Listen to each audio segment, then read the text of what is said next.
জিতেছে জনতা, জিতেছে দেশ, পেয়েছে আবারও স্বাধীন বাংলাদেশ। জিতেছে জনতা, জিতেছে। যে প্রথম কথা হচ্ছে যে আমরা এটা যে পাঠকদেরকে আমরা ছাত্র জনতার গণ অভ্যুত্থানের যে চিত্র আয়োজনটা, এটা আমরা 1 অক্টোবর থেকে 15 অক্টোবর পর্যন্ত আমরা আয়োজনটা করেছিলাম। এখানে মোট সাবমিশন পেয়েছিলাম 1037 জনের, এর মধ্যে ছবি পেয়েছিলাম 4000-এর বেশি, আর ভিডিও পেয়েছিলাম প্রায় 1500-এর বেশি। এখান থেকে আমরা প্রাথমিকভাবে শর্টলিস্ট করে তারপরে বিচারকদের দিয়েছিলাম। বিচারকরা সেখান থেকে আসলে আপনাদের নির্বাচিত করেছে। তারপরে বাছাইকৃত ছবি আমরা যেটা ওয়েবসাইটে একটা ডেডিকেটেড ওয়েবসাইট করছি, সেখানে আপনারা দেখতে পেয়েছেন। আর ভিডিওর বিচারকালে ছিলেন পিপলো আর খান, উনি নির্মাতা, হুমায়রা বিলকিস উনিও নির্মাতা, একেএম কাকারিয়া ভাই আমাদের উপসম্পাদক, আর তৌফিক আক্তার হোসেন আমাদের নিউ মিডিয়ার হেড। আজকে একটু বিচারকদের কাছ থেকে, দুজনের কাছ থেকে ছবি এবং ভিডিও একটু অভিজ্ঞতা অনুভূতি, তখনকার আপনাদের আসলে কোন কোন বিষয়গুলো বিবেচনায় রেখে আসলে আপনারা নির্বাচন করেছিলেন, ছোট্ট করে একটু বলেন। জাকারিয়া ভাই। একটু বলি যে অনেকগুলো ছবি কত ভিডিও ছিল, মানে 1500 কত না ভিডিও 1500 জি 1500 থেকে আমাদেরকে দেখানো ছিল কত জানি কত ওটা 52টি। আচ্ছা আমরা মোটামুটি 52টা ভিডিও দেখি। তো 52টা ভিডিওর ভিতরে আসলে প্রথম 3টা বাইক করতে আমাদেরকে একটু বেশ কষ্টই পাইতে দিচ্ছে। আমরা প্রায় 10-12টার মতো এমনভাবে সিলেক্ট করলাম যে আমরা তখন কোনটা 1 নাম্বার করবো, কোনটা 2 নাম্বার করবো না, ওইটা নিয়ে আমাদের ভিতরে একটু ডিবেট হয়েছে। এরপরে কতগুলো জিনিস আমরা বিবেচনা রাখছি, যেমন আমরা প্রথমে ভাবতেছিলাম যে একটা কমপ্লিট পিকচার পাওয়া যায় কিনা, বা অনেক সময় হয় যে একজন ফটোগ্রাফার বা একজন ভিডিওগ্রাফার সে একটা সেফ জোনে থেকে তোলা। তাহলে আমরা এইটা বিবেচনা রাখছি যে একটা হলো যে পুলিশের পেছনে থেকে ফটোগ্রাফি করা বা ভিডিও করা, আর একটা হচ্ছে যে অপোজিট দিক থেকে করা, যেটা ঝুঁকিটা বা সামনে আসলে অনেক সাহসিকতা থাকে। এটাও আসলে আমাদের একটা বিবেচনা ছিল। তো এবং আমি অনেকের ক্ষেত্রে দেখছি যে আসলে এই ভিডিওগুলোর এমন ভিডিও আছে যে একজন ভিডিওগ্রাফার সে মানে যথেষ্ট সাহসিকতার পরিচয় দিয়ে কিন্তু এই মানে ছবিগুলো তুলছে, এবং আন্দোলনকারীদের যেমন জীবন বিপন্ন হওয়ার ঝুঁকি ছিল, এবং আমার মানে দু একটা ভিডিও দেখতে কেমন হয়েছে যে এরকম আসলে ভিডিওগ্রাফারদেরও জীবন বিপন্ন হওয়ার যথেষ্ট ইয়ে ছিল। তো এইসব নানা জিনিস বিবেচনা ছিল।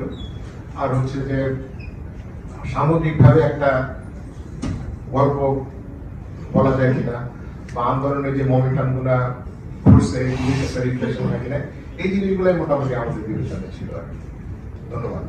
যে স্বাধীন সাংবাদিকতা করবো, এবং এই জন্য আমরা সবসময় সব সরকারের আমলে কিছু না কিছু চাপের মধ্যে ছিলাম। গত সরকারে ছিলাম, তার আগে সরকারে ছিলাম, তার আগে সরকারে ছিলাম, এখনো তো সরকারের কাছ থেকে নাই, কিন্তু অন্য জায়গা থেকে আছে। যাই হোক, তো পাঠকই সবসময় আমাদের পাশে থাকেন, এবং পাঠকরা বলে আপনাদেরকে প্রথমে ধন্যবাদ জানিয়ে আপনারা, আমি ধরে নিচ্ছি আপনারা হচ্ছেন পাঠকদের প্রতিনিধি, এবং এমন প্রতিনিধি যারা নাকি প্রথম আলোর আহ্বানে সাড়া দেন এবং অংশগ্রহণ করেন। ফলে আপনাদের আবার অন্য পাঠকদের মধ্যে আপনাদের একটা জায়গা আলাদা, এটা আমি ফলে আপনাদের প্রতি আমাদের একটা উষ্ণ ভালোবাসা অভিজ্ঞতা। এও একটা। দ্বিতীয়ত হচ্ছে, এবার গত বছর আমাদের 25 বছর পূর্ণ হয়ে গিয়েছিল। 25 বছর তো একটা চক্রের মতো, একটা শতাব্দীর 4 ভাগের 1 ভাগ। আর যখন পার হয়ে যাবে আমার নতুন আরেকটা চক্রের মধ্যে ঢুকে যাচ্ছে, এই সময় বাংলাদেশ একটা বড় ঘটনা ঘটলো। যে আন্দোলনটা হলো, সেই আন্দোলনে তেমন কোনো স্তরের মানুষ যারা আমাদের ভাইয়ারা বা কিছু আপুরাও ছিল, ওরা ক্যাম্পাসে এসে জড়ো হচ্ছিল। সেদিন আমাদের শহরের মধ্যে যাওয়ার কথা ছিল আন্দোলনে যোগ দেওয়ার জন্য। তো পুলিশ এসেছিল যাতে আমরা না যেতে পারি, আমাদের বাধা দেওয়ার জন্য। তারপরে যেহেতু আমাদের ভার্সিটি শহর থেকে অনেক দূরে, এজন্য স্টুডেন্ট আশেপাশে কম ছিল, আর শহর থেকে কোনো গাড়ি যেন মানুষটা ওই টাইমে দেখতে পারে। আমি ধরুন 17 তারিখ ছবি তুলছি, আমি 19 তারিখ হয়ে গেছে, ওই ছবিটা আমি আর দিই নাই, কারণ ততদিনে অনেক ঘটনা ঘটে গেছে যেটা তুমি ক্লিক করতে পারতো মানুষকে। আগে বিভিন্ন ঘটনায়, ইম্পর্টেন্ট ঘটনায় আমি ভিডিও করেছিলাম, ওইগুলোতে আমি গিয়ে ছবি তুলতাম নিজের জন্য, এবং চেষ্টা করতাম যেমন একটা ছবি তুলতে যেটা হচ্ছে কিছু একটা পরিবর্তন আনতে পারবে অথবা প্রশ্ন করতে পারবে আর কি।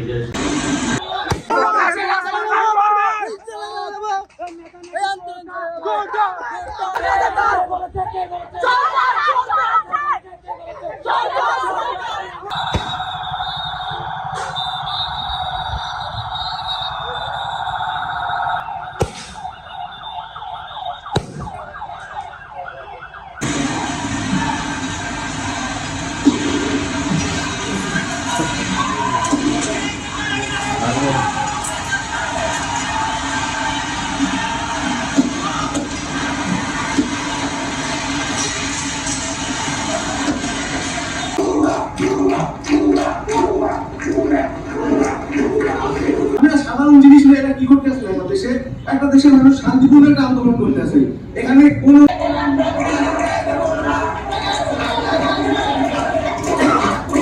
এটা যখন আমার প্রথম তখন আমি বলছিলাম এটা আউটস্ট্যান্ডিং ছবি।